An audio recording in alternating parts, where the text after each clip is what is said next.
High নমস্কার বন্ধু, আমি চন্দন মল্লিক। তোমরা দেখছো আমার ইউটিউব চ্যানেলে তোমাদের সকলকে স্বাগত। বন্ধুরা, তোমরা কেমন আছো? আশা করছি তোমরা সকলে খুব ভালো আছো, আমিও খুব ভালো আছি। বন্ধুরা, আজকে আমার আলোচ্য টপিক পরিবেশবিদ্যা। আজকে আমি পরিবেশবিদ্যা থেকে বায়ুমণ্ডলের বিভিন্ন স্তর এবং পরিবেশের ওপর বায়ুমণ্ডলের গুরুত্ব সম্পর্কে তোমাদের সঙ্গে খুব সুন্দরভাবে আলোচনা করব, তোমাদেরকে বোঝানোর চেষ্টা করব। তো বন্ধুরা, তোমরা অবশ্যই শেষ পর্যন্ত মন দিয়ে ভালো করে শুনবে আর দেখবে, তবে তোমরা কিন্তু বুঝতে পারবে। বন্ধুরা, এই টপিকটি যে কোনো ক্লাসের জন্য এবং তোমরা যারা ডব্লিউবিসিএসের এক্সপিরিয়েন্ট আছো তাদের জন্য ভীষণ ইম্পর্টেন্ট। তো বন্ধুরা, তোমরা অবশ্যই সকলে শেষ পর্যন্ত দেখে নেবে এবং শুনে নেবে, তবেই তোমরা কিন্তু বুঝতে পারবে। শেষ পর্যন্ত দেখার পর যদি ভালো লাগে, যদি তোমরা বুঝতে পারো, কাজে লাগে, যদি উপকৃত হও, অবশ্যই একটি লাইক করে জানাবে, খারাপ লাগলে ডিসলাইক করে দেবে। বন্ধুরা, আমি চাই আমার পশ্চিমবঙ্গের প্রত্যেকটা ভাই বোনকে, পশ্চিমবঙ্গের প্রত্যেকটি বন্ধু বান্ধবীকে সাহায্য করতে। যদি তোমার সত্যি ভিডিওটি ভালো লাগে, অবশ্যই শেয়ার করে প্রত্যেকে দেখার সুযোগ করে দেবে। তো চলো শুরু করছি, দেখে নাও। বন্ধুরা, আজকে আমি আলোচনা করব গঠন অনুসারে পৃথিবীর প্রধান উপাদান বা মণ্ডলগুলি কী কী, এটা প্রথমে আলোচনা করব। তারপরে আলোচনা করব বায়ুমণ্ডল কাকে বলে, বায়ুমণ্ডলের প্রধান উপাদানগুলি কী কী আলোচনা করব, বায়ুমণ্ডল কিভাবে পরিবেশকে প্রভাবিত করে আলোচনা করব, ক্রুব্ধমণ্ডল বা টোপোস্ফিয়ার কি আলোচনা করব, ল্যাপস রেট কি আলোচনা করব, টোপোস্ফিয়ারের গুরুত্ব আলোচনা করব, অ্যালবেডো কি আলোচনা করব, তাপমাত্রার বৈপরীত্য বলতে কি বোঝো এটা আলোচনা করব, ক্যাটাবেটিক বায়ু আলোচনা করব, অ্যানাবেটিক বায়ু, স্তব্ধস্তর বা ট্রোপোপোজ কি আলোচনা করব, শান্তমণ্ডল বা ট্র্যাটোস্ফিয়ার কি আলোচনা করব, শান্তমণ্ডল বা ট্র্যাটোস্ফিয়ারের বৈশিষ্ট্য আলোচনা করব, ট্র্যাটোস্ফিয়ারে উচ্চতা বাড়লে তাপমাত্রা বাড়ে কেন আলোচনা করব, ওজন কি আলোচনা করব, তারপরে মেসোস্ফেরিক মেঘ বা নকটিলুসেন্ট মেঘ কি সেটা আলোচনা করে দেবো, থার্মোস্ফিয়ার কি আলোচনা করব, বিষমণ্ডল কি আলোচনা করব, আয়নমণ্ডলের গুরুত্ব কি আলোচনা করব, এবং শেষে এরোপোজ কি সেটাও আলোচনা করে দেবো। তো তার জন্য তোমাদেরকে শেষ পর্যন্ত ধৈর্য ধরে বসে থাকতে হবে এবং মন দিয়ে শুনতে হবে এবং বুঝতে হবে। ওকে, তো শুরু করছি, দেখে নাও। বন্ধুরা, প্রথমে আছে গঠন অনুসারে পৃথিবীর প্রধান উপাদান বা মণ্ডলগুলি কী কী। তো শুরু করছি, তোমরা দেখে নাও। গঠন অনুসারে পৃথিবীর 4টি উপাদান বা মণ্ডল। গঠন অনুসারে পৃথিবীর 4টি উপাদান বা মণ্ডল, এর মধ্যে 3টি জড়মণ্ডল। এই 4টি উপাদান আছে বা 4টি উপাদান বা 4টি মণ্ডল আছে, তার মধ্যে 3টি জড়মণ্ডল, যেমন বায়ুমণ্ডল, যার ইংরাজি হচ্ছে অ্যাটমসফিয়ার, শিলামণ্ডল বা অশ্মমণ্ডল, যার ইংরাজি লিথোস্ফিয়ার, বায়ুমণ্ডল হাইড্রোস্ফিয়ার, এবং একটি সজীব উপাদান অর্থাৎ জীবমণ্ডল মানে বায়োস্ফিয়ার। কি বুঝলে? পৃথিবীর 4টি উপাদান বা মণ্ডল আছে, 4টির মধ্যে 3টি জড় উপাদান আর একটি সজীব উপাদান। এই জড়মণ্ডল বা জড় উপাদান কোনগুলো? বায়ুমণ্ডল, শিলামণ্ডল, বায়ুমণ্ডল, এবং সজীব উপাদান মানে হচ্ছে জীবমণ্ডল। ওকে, পৃথিবীকে ঘিরে থাকা গ্যাসীয় আবরণকে বায়ুমণ্ডল বলে। তাহলে বায়ুমণ্ডল কাকে বলা হয়? সংক্ষেপে বলা হচ্ছে পৃথিবীকে ঘিরে থাকা গ্যাসীয় আবরণকে বলা হয় বায়ুমণ্ডল। পৃথিবীর ওপরে শিলা দিয়ে তৈরি কঠিন স্তরটি শিলামণ্ডল নামে পরিচিত। আর পৃথিবীর ওপরে শিলা দিয়ে তৈরি কঠিন স্তরটি শিলামণ্ডল নামে পরিচিত। বায়ুমণ্ডল হলো ভূপৃষ্ঠের ওপরে অবস্থিত যাবতীয় জলরাশি, অর্থাৎ সাগর, মহাসাগর, নদী, হ্রদ, জলাভূমি প্রভৃতিকে একসঙ্গে বায়ুমণ্ডল বলে। আর বায়ুমণ্ডল কি? বায়ুমণ্ডল হলো ভূপৃষ্ঠের ওপর অবস্থিত যাবতীয় জলরাশি, অর্থাৎ সাগর, মহাসাগর, নদী, হ্রদ, জলাভূমি প্রভৃতিকে একসঙ্গে বায়ুমণ্ডল বলা হয়। আর উদ্ভিদ ও প্রাণী জগৎকে একত্রে বলা হয় জীবমণ্ডল। ওকে, জীবজগতের সমস্ত প্রয়োজনীয় বস্তু, মানুষের উপভোগ্য যাবতীয় সম্পদ এই 4টি মণ্ডল বা ক্ষেত্র থেকে পাওয়া যায়। মানে আমাদের যে সমস্ত ভোগ্য দ্রব্য, যে সমস্ত প্রয়োজনীয় দ্রব্য এই 4টি মণ্ডল থেকেই আমরা পেয়ে থাকি। বন্ধুরা, এরপরে আছে বায়ুমণ্ডল কাকে বলে। ভূপৃষ্ঠ থেকে কয়েক হাজার কিলোমিটার ওপর পর্যন্ত বিস্তৃত যে গ্যাসীয় আবরণ পৃথিবীকে ঘিরে রয়েছে তাকে বায়ুমণ্ডল বা অ্যাটমসফিয়ার বলে। শিলামণ্ডল ও বায়ুমণ্ডলের মতো বায়ুমণ্ডল পার্থিব পরিবেশের অবিভাজ্য অংশ। মাধ্যাকর্ষণ শক্তির আকর্ষণে ভূপৃষ্ঠের সঙ্গে এই গ্যাসীয় আবরণ সংযুক্ত হয়ে রয়েছে। তো এখানে কি বুঝলে তোমরা? বায়ুমণ্ডল কাকে বলে? ভূপৃষ্ঠ থেকে কয়েক হাজার ওপর পর্যন্ত বিস্তৃত যে গ্যাসীয় আবরণ পৃথিবীকে ঘিরে রয়েছে তাকে বায়ুমণ্ডল বলে। শিলামণ্ডল ও বায়ুমণ্ডলের মতো বায়ুমণ্ডল পার্থিব পরিবেশের অবিভাজ্য অংশ, মানে পৃথিবীর একটি উপাদান।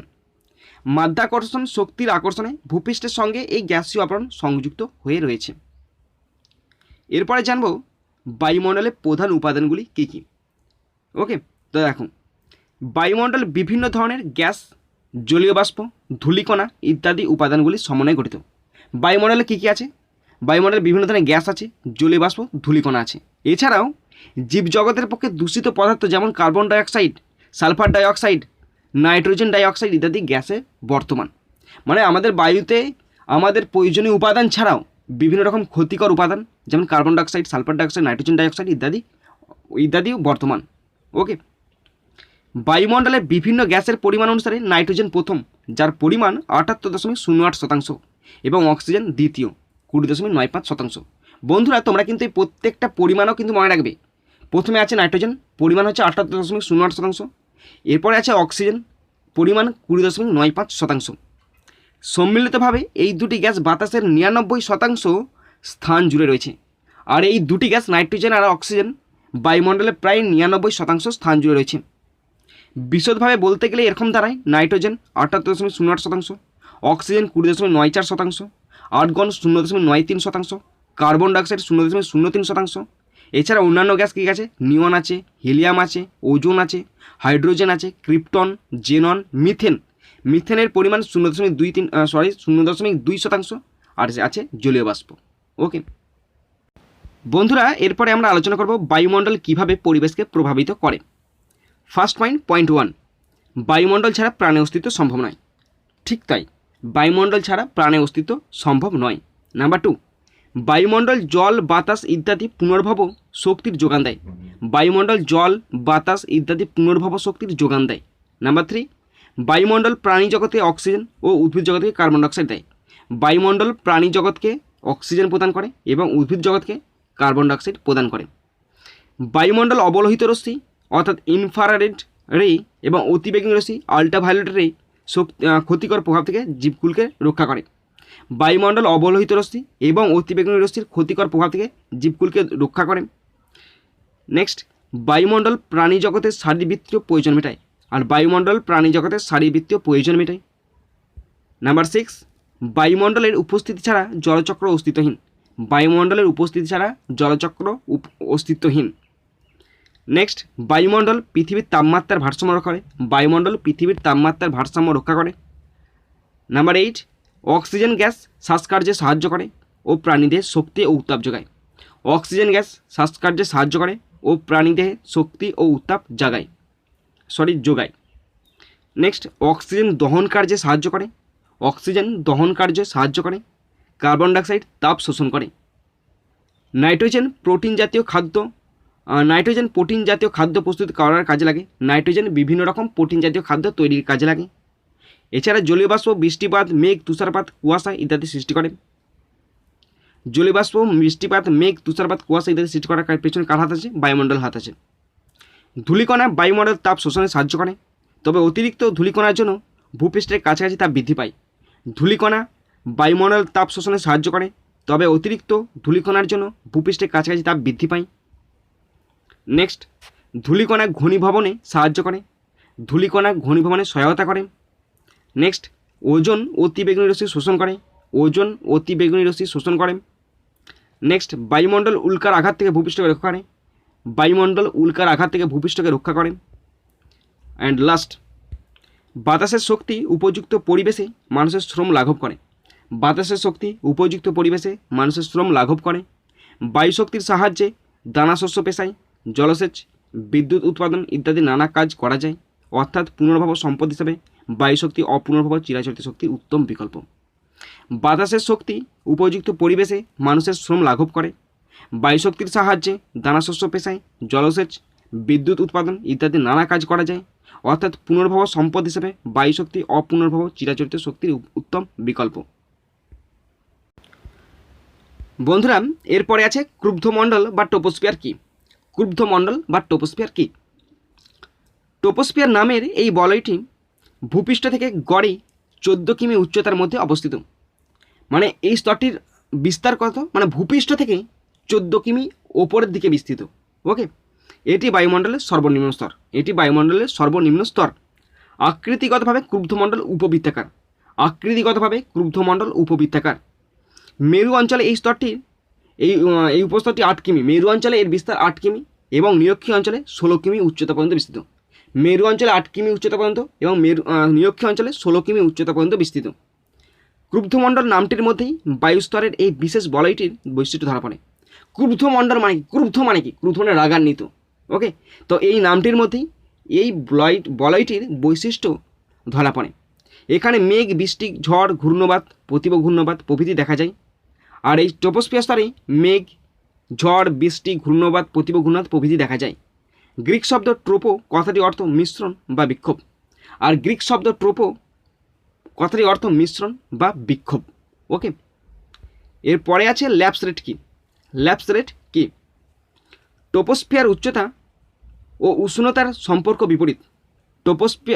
ট্রপোস্ফিয়ারের উচ্চতা ও উষ্ণতার সম্পর্ক বিপরীত, অর্থাৎ এখানে প্রতি কিমি উচ্চতা বৃদ্ধির সঙ্গে সঙ্গে 6.4 ডিগ্রি সেন্টিগ্রেড হারে তাপমাত্রা হ্রাস পায়।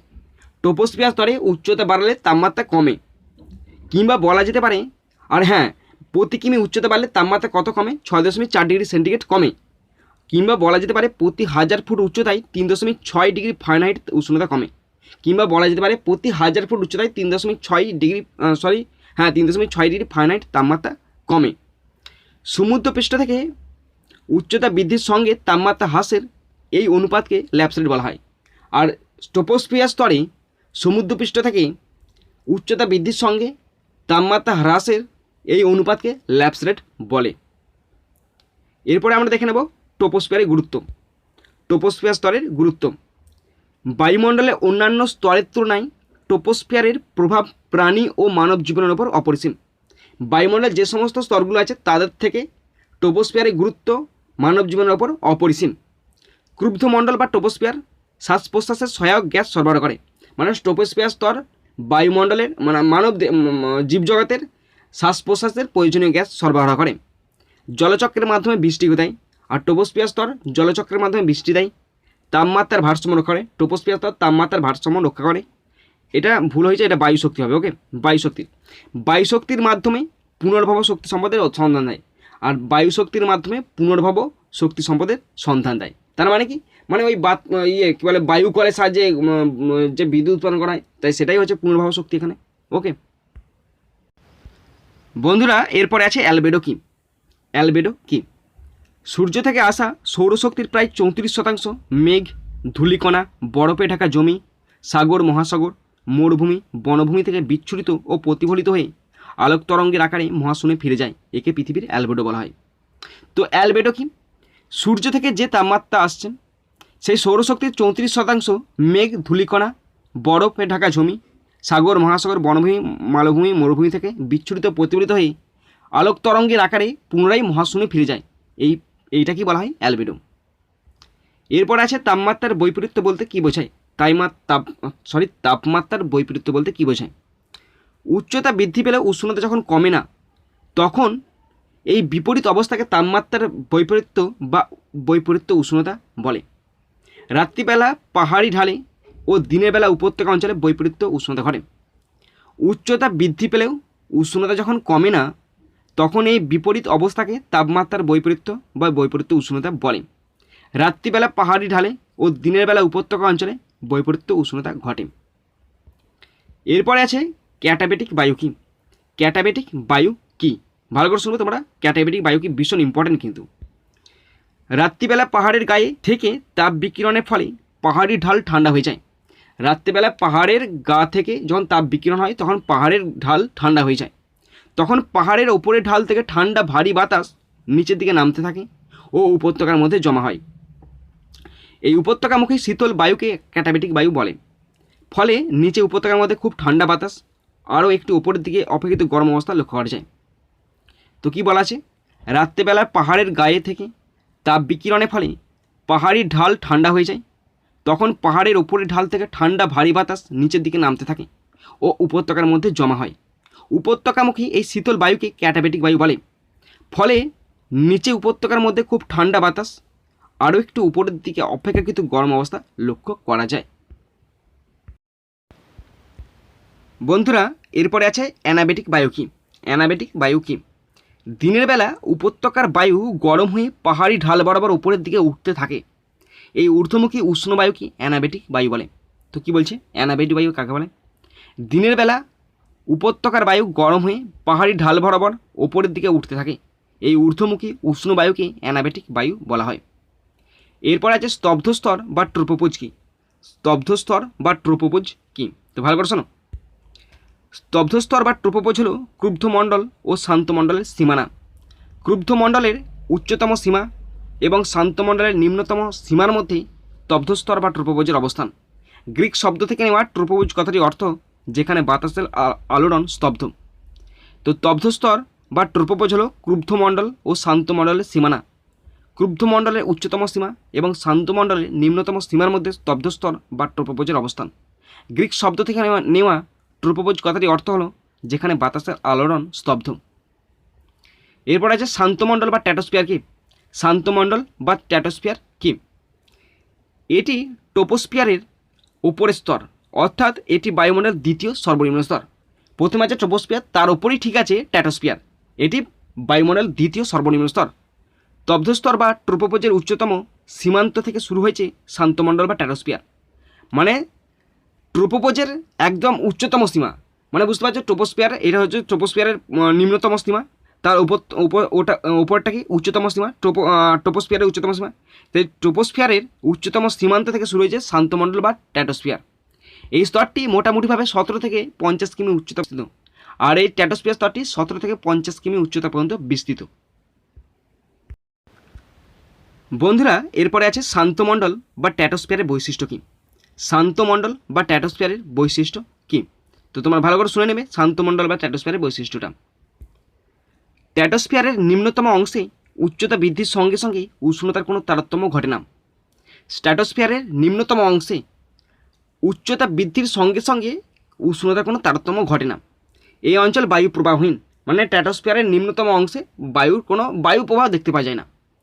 ঝড় বৃষ্টি প্রভৃতি কোনো প্রাকৃতিক দুর্যোগ এখানে ঘটে না। তাই এই শান্ত বায়ুমণ্ডলটির মধ্যে দিয়ে জেট বিমান যাতায়াত করে। ট্র্যাটোস্ফিয়ারের নিম্ন অংশ দিয়ে জেট বিমানগুলি যাতায়াত করে। নিম্ন ট্র্যাটোস্ফিয়ারের ওপরের এলাকাটি উচ্চ ট্র্যাটোস্ফিয়ার নামে পরিচিত।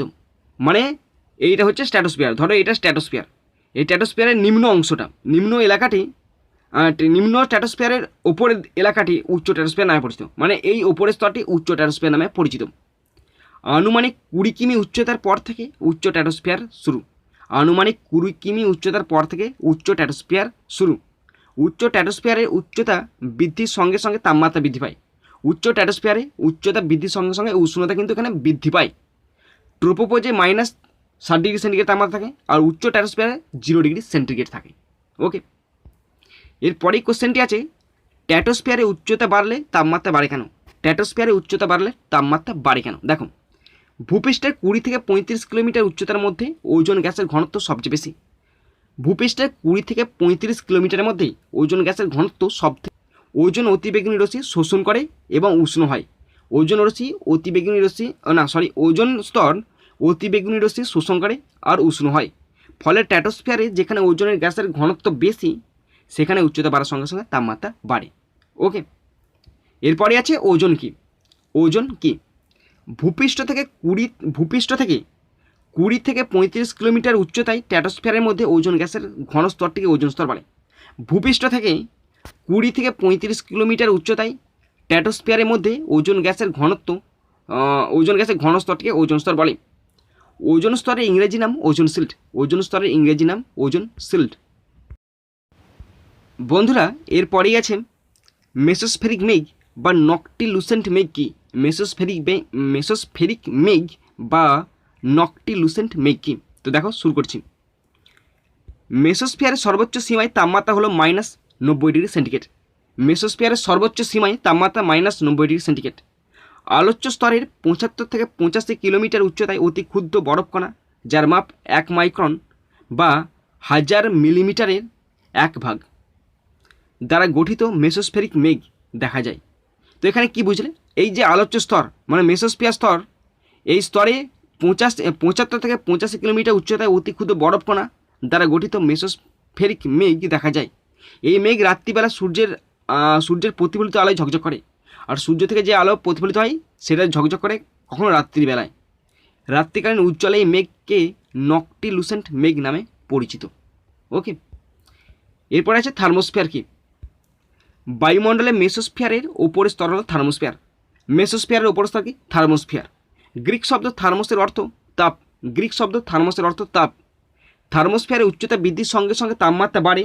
থার্মোস্ফিয়ারে উচ্চতা বৃদ্ধির সঙ্গে সঙ্গে তাপমাত্রা বাড়ে এবং প্রায় 2500 ডিগ্রি সেন্টিগ্রেডে পৌঁছায়। আর থার্মোস্ফিয়ার তাপমাত্রা পৌঁছায় প্রায় 2500 ডিগ্রি সেন্টিগ্রেডে। প্রসঙ্গত ইন্টারন্যাশনাল স্পেস স্টেশনটি থার্মোস্ফিয়ার স্তরে ভূপৃষ্ঠ থেকে 330 থেকে 435 কিলোমিটার উচ্চতায় অবস্থিত। আর ইন্টারন্যাশনাল স্পেস স্টেশনটি থার্মোস্ফিয়ার স্তরে ভূপৃষ্ঠ থেকে 330 থেকে 435 কিলোমিটার উচ্চতায় অবস্থিত। বন্ধুরা, এরপরে আছে বিষমমণ্ডল কি? বিষমমণ্ডল কি? ভূপৃষ্ঠের 90 থেকে 100 কিমি উচ্চতার মধ্যে বিষমমণ্ডল শুরু হয়। এই মণ্ডলের ঊর্ধ্বসীমা প্রায় 10,000 কিমি পর্যন্ত বিস্তৃত। বাতাসের গ্যাসীয় উপাদানগুলির পরিমাণ এখানে সমান নয়, সেই কারণে এই বলয়টি বিষমমণ্ডল বা হেটেরোস্ফিয়ার নামে পরিচিত। ভূপৃষ্ঠের 90 থেকে 100 কিমি উচ্চতার মধ্যে বিষমমণ্ডল শুরু হয়। এই মণ্ডলের ঊর্ধ্বসীমা প্রায় 10,000 কিমি পর্যন্ত বিস্তৃত। বাতাসের গ্যাসীয় উপাদানগুলির পরিমাণ এখানে সমান নয়, সেই কারণে এই বলয়টি বিষমমণ্ডল বা হেটেরোস্ফিয়ার নামে পরিচিত। এরপরে আছে আয়নমণ্ডলের গুরুত্ব কী? আয়নমণ্ডলের গুরুত্ব কী? আয়নমণ্ডল বেতার তরঙ্গ প্রতিফলিত করে এবং মেরুপ্রভা সৃষ্টি করে। আয়নমণ্ডল বেতার তরঙ্গ প্রতিফলিত করে ও মেরুপ্রভা সৃষ্টি করে। আমাদের লাস্ট কোশ্চেন এরোপোজ কি? এরোপোজ কি? ওকে, এরোপোজ কি? দেখো, এরোপোজ হলো ঊর্ধ্ব বায়ুমণ্ডলের সেই সীমা। এরোপোজ হলো ঊর্ধ্ব বায়ুমণ্ডলের সেই সীমা যার উপরে এরোপ্লেন উঠতে পারে না। 50 থেকে 60 কিমি উচ্চতায় এরোপোজ অবস্থিত। এরোপোজ হলো ঊর্ধ্ব বায়ুমণ্ডলের সেই সীমা যার উপরে এরোপ্লেন উঠতে পারে না। 50 থেকে 60 কিমি উচ্চতায় এরোপোজ অবস্থিত। তো বন্ধুরা, তোমরা যারা শেষ পর্যন্ত শুনলে বা দেখলে তোমাদের সকলকে আমি ধন্যবাদ জানাই। তো বন্ধুরা, এখানেই শেষ করছি ভিডিওটি। সুন্দর থাকবে, সুস্থ থাকবে, টেক কেয়ার, থ্যাংক ইউ, জয় হিন্দ, বন্দে মাতারাম।